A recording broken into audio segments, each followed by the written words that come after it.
1517년 마르틴 루터가 독일에서 종교개혁을 일으킵니다. 마르틴 루터가 종교개혁을 일으킨 이후에 유럽은 큰 변화를 가져옵니다. 특히 영국과 네덜란드에서는 청교도가 생겨납니다. 이 청교도들은 신앙의 자유를 찾아서 신대륙 미국으로 옮겨갑니다. 사실상 미국은 루터의 종교개혁이 일으킨 그 결과라고 볼 수 있는 거예요. 미국으로 건너간 청교도들은 개인의 종교적 자유와 시민의 자유를 위해서 결국은 나라를 세우게 되죠.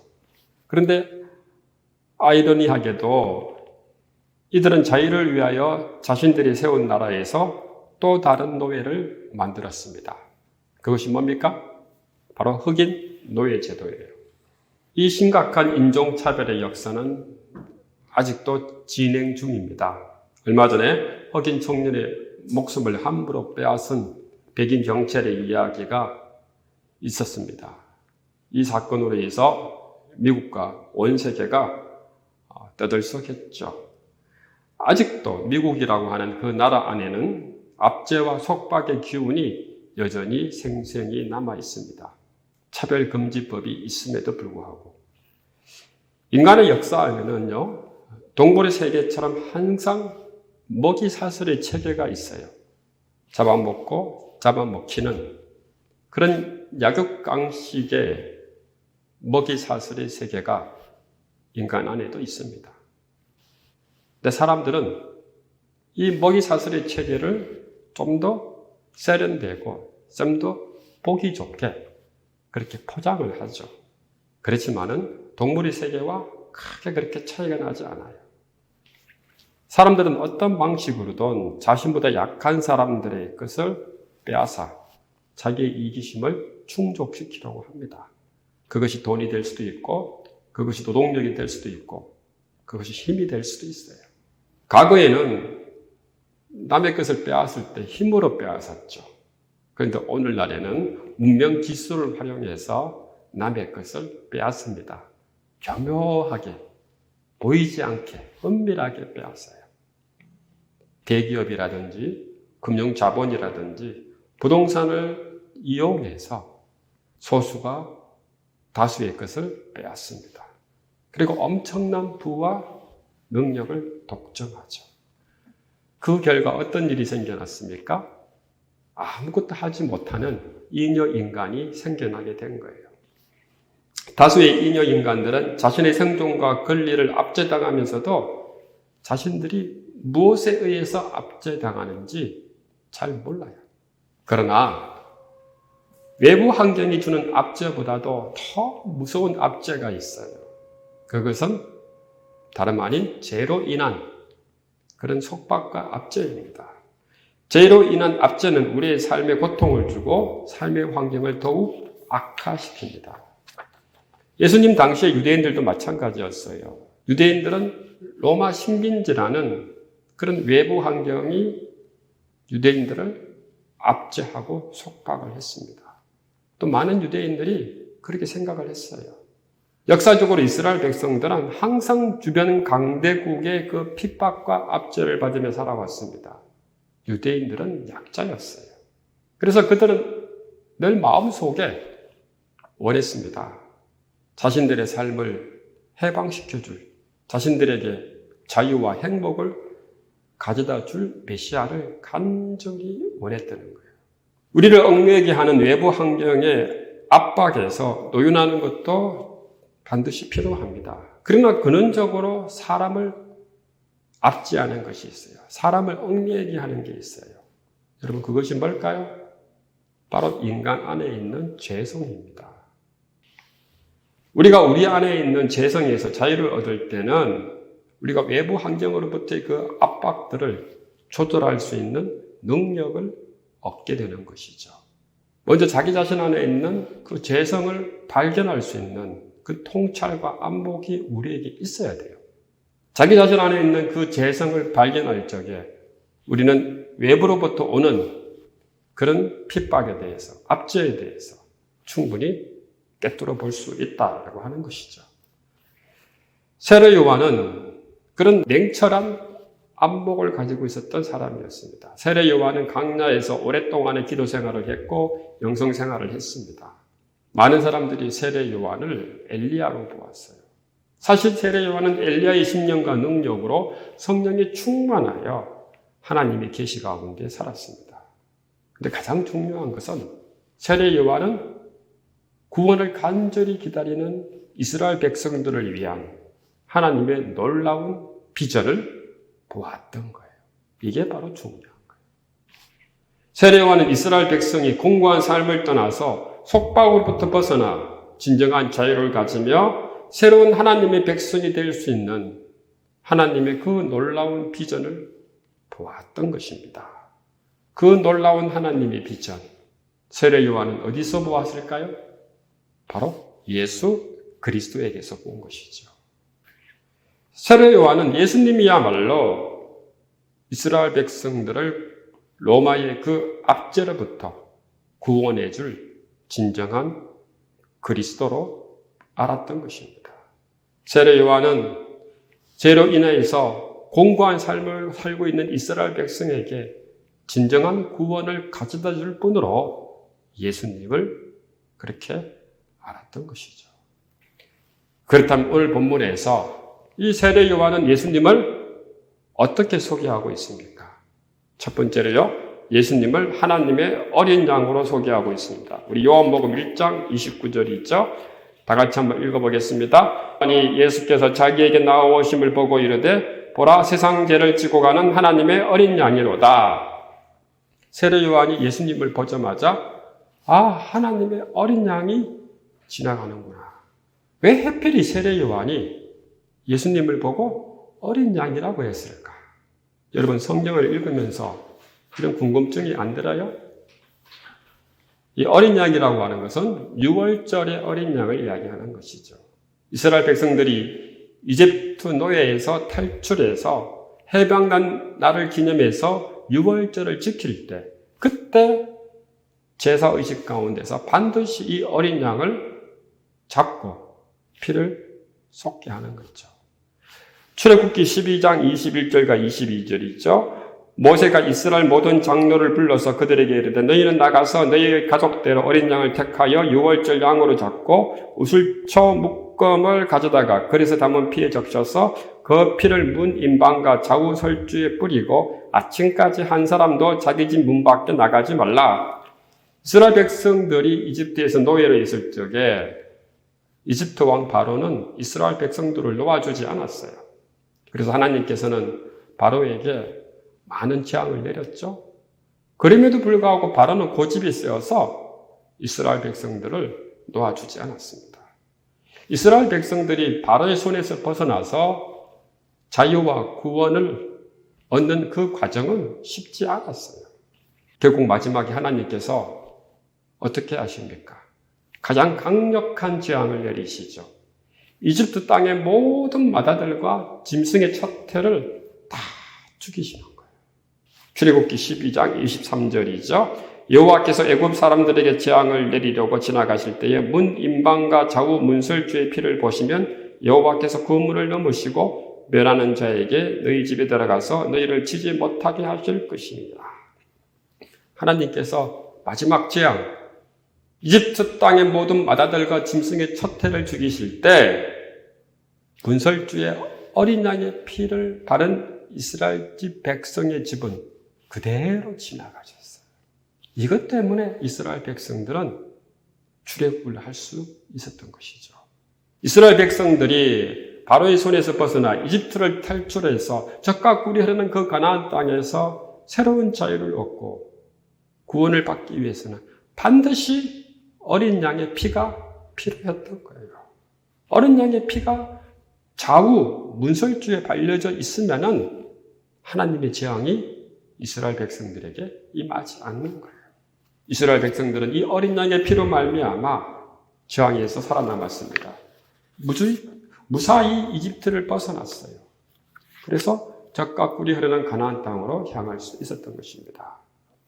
하나님께서는 이스라엘 백성이 이집트를 탈출할 적에 경험했던 그 하나님의 놀라운 구원의 은혜와 그 감격을 잊어버리지 않게 하시려고 유월절을 반드시 지키게 했습니다. 그리고 그 유월절 제사 때 어린 양의 피를 사용하게 했어요. 그런데 여러분, 사람이 어떤 존재입니까? 망각의 존재예요. 시간이 지나면은 옛것은 다 잊어버리죠? 이스라엘 백성들도 마찬가지예요. 시간이 지나면 지날수록 출애굽도 잊어버렸고 하나님의 은혜도 잊어버렸고 어린 양의 피도 다 잊어버린 거예요. 이스라엘 백성들은 이제 하나님의 백성이 될 수가 없었던 것이죠. 이사야 1장 11절과 12절이죠. 다 같이 한번 읽어보겠습니다. 여호와께서 말씀하시되 너희의 무수한 재물이 내게 무엇이 유익하뇨? 나는 수당의 번제와 살찐 짐승의 기름에 배불렀고 나는 숫송아지나 어린 양이나 숫염새의 피를 기뻐하지 아니하노라. 너희가 내 앞에 보이러 오니 이것을 누가 너희에게 요구하였느냐? 내 마당만 밟을 뿐이라. 하나님께서 어린 양의 피로 말미암아 이스라엘 백성을 구원하였지만 이스라엘 백성은 시간이 지나자 하나님도 잊어버리고 출애굽도 잊어버리고 어린 양의 피도 잊어버린 채 결국은 하나님의 품을 떠났어요. 하나님의 품을 떠난 이스라엘 백성들. 결국 그 옛날에 이스라엘 백성들을 속박했던 바로 왕과 별로 다르지 않았습니다. 하나님이 싫어하시는 일들을 했고 우상을 숭배했고 약한 자를 힘으로 압제했습니다. 이스라엘 백성 안에는 압제를 하는 사람들과 압제를 당하는 사람이 늘어났어요. 이스라엘 백성 안에는 죄가 가득했습니다. 죄가 가득했는데 이스라엘 백성이 드리는 그 어린 양의 제사를 하나님께서 받을 수 있을까요? 하나님께서 받으시지 않은 거예요. 하나님께서 말씀하시죠. 내 마당만 밟을 뿐이다. 우리가 죄가 가득한데 우리가 드리는 그 예배를 하나님께서 받으실까요? 천만의 말씀 받지 않으시는 거예요.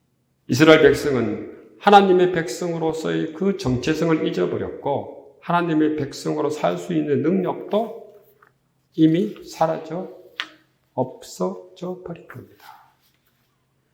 중국이 근대화로 가기 전에 청나라 왕조는 잘못된 정치와 부패한 기득권 세력으로 인해서 몰락했어요.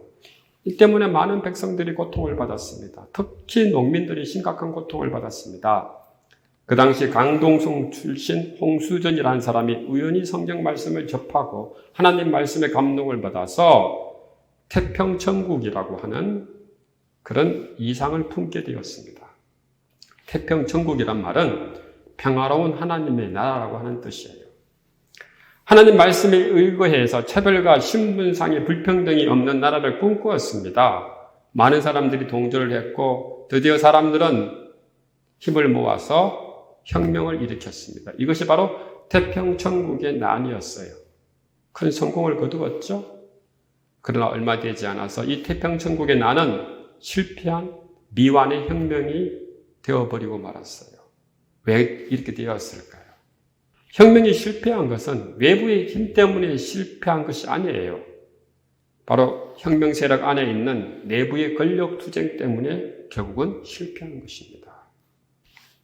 혁명 세력들은 외부의 압제들과 맞서 싸웠고 어느 정도 승리를 거두었지만 결국은 그들 내면 안에 숨어있던 그 죄성, 그 탐욕, 그 권력욕을 버리지 못했던 거예요.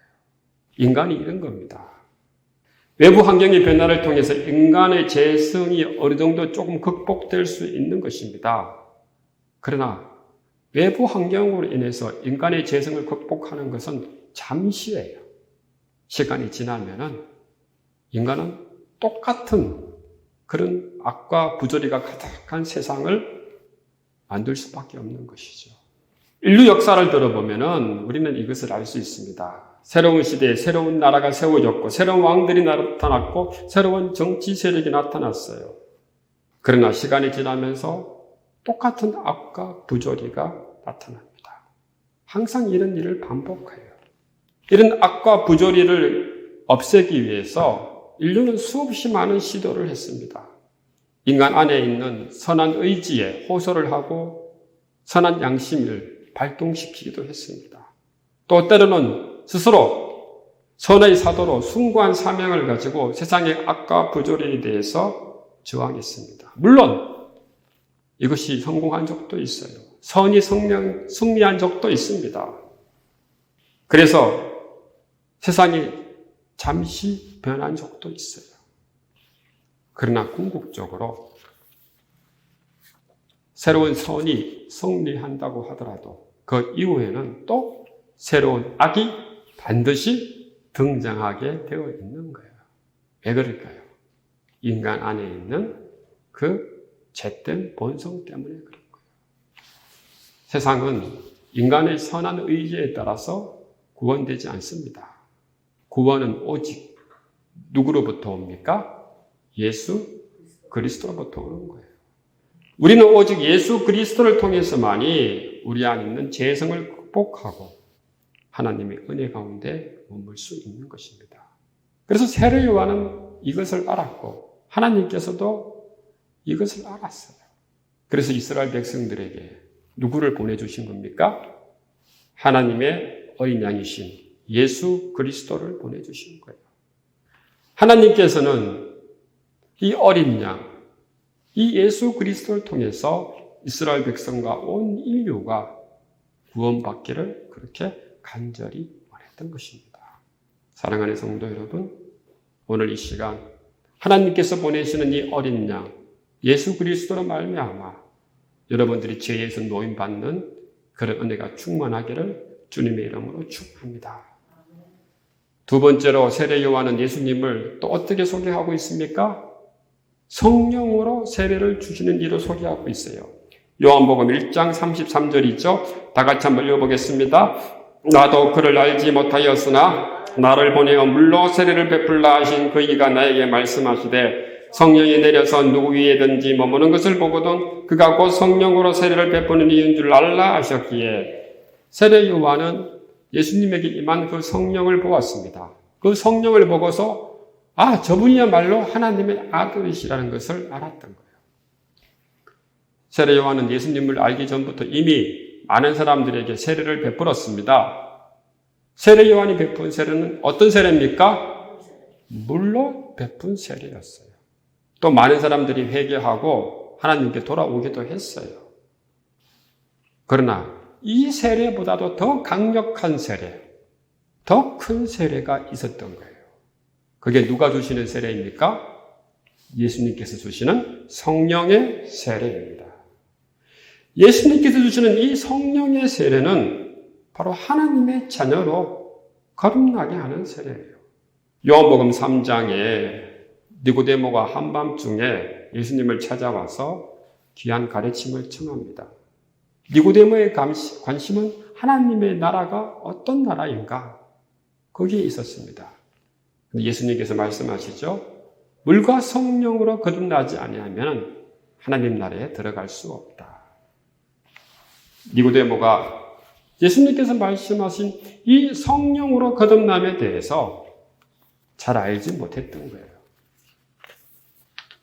요한복음 3장 8절이죠. 바람이 임의로 불매 내가 그 소리는 들어도 어디서 와서 어디로 가는지 알지 못하나니 성령으로 난 사람도 다 그러하니라. 그래서 예수님께서 성령은 이런 것이다 라고 니고데모에게 소개하고 있어요. 예수님께서 성령을 지금 무엇으로 비유하고 있습니까? 바람으로 비유하고 있는 거예요. 바람이 임의로 불 때 와서 어디로 가는지 알지 못하듯이 성령의 사람도 그러하다. 여러분, 바람이 눈에 보입니까? 보이지 않죠? 그런데 바람이 부는 것을 어떻게 알아요? 바람이 불 때 나뭇잎이 흔들거리면 어때요? 바람이 보이는 것이죠. 또 바람이 불 때 낙엽이 우수수 떨어지면은 바람이 부는구나. 또 바람이 불 때 깃발이 흔들리면은 바람이 있구나. 또 바닷가에서 바람이 불 때 파도가 출렁거리면은 그때서야 우리는 바람의 존재를 알게 되는 거예요. 여러분, 마찬가지입니다. 우리가 하나님의 어리신 예수님을 믿고서 마음 깊이 받아들이게 되면은 가장 먼저 임하는 게 있어요. 그게 뭘까요? 성령께서 주시는 세례예요. 그 성령께서 주시는 세례로 말미암아 가장 먼저 우리 안에 잿된 본성을 발견할 수 있는 거예요. 그래서 무엇이 일어납니까? 회개가 일어나는 것이죠. 눈물을 흘리며 자신의 지난 본성에 대해서 회개하고 참회하는 그런 시간이 있게 되는 것이죠. 근데 우리를 눈물 흘리게 하고 우리를 회개하게 하는 그 성령님 눈에 보입니까? 안 보입니까? 안 보이죠. 근데 그 성령께서 역사하시면 어떤 결과가 있습니까? 바로 죄사함의 은혜를 경험하게 됩니다. 그 성령께서 역사하시면은 우리 안에 있는 그 끔찍한 잿된 본성으로부터 우리가 노임을 받게 되는 거예요. 그래서 우리가 죄로부터 가벼워졌음을 알게 되는 것이죠. 여러분 마음속에 늘 우울하고 불안합니까? 근심과 걱정이 많아요? 그건 아직 내 안에 있는 그 죄가 해결되지 않았기 때문에 그런 거예요. 여러분 성령의 세례로 말미암아 우리 안에 있는 죄의 문제가 해결되어지면은 우리는 참 자유와 기쁨과 해방을 누릴 수 있는 것입니다. 사랑하는 성도 여러분, 성령으로 충만한 세례를 받으시는 저와 여러분 되시기를 주님의 이름으로 축원합니다. 오늘 이 시대에 이 한국교회에 필요한 것이 바로 이거예요. 사람들이 코로나19 때문에 걱정해하고 불안해합니다. 그 외부 환경이 주는 압제가 대단해요. 그러나 결국은 시간이 지나면 다 지나갑니다, 여러분. 너무 두려워하고 걱정하지 마십시오. 우리가 심각하게 고민하고 걱정하고 두려워해야 할 것은 뭡니까?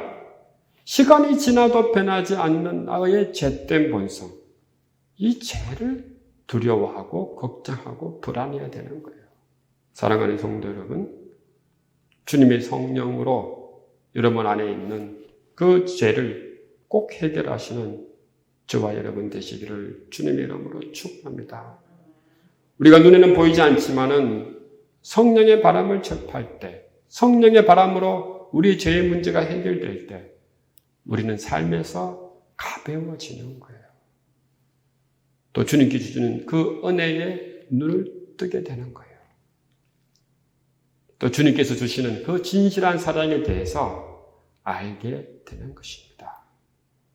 사랑하는 성도 여러분, 믿음의 진보라고 하는 것은 결국 여기에서 나오는 거예요.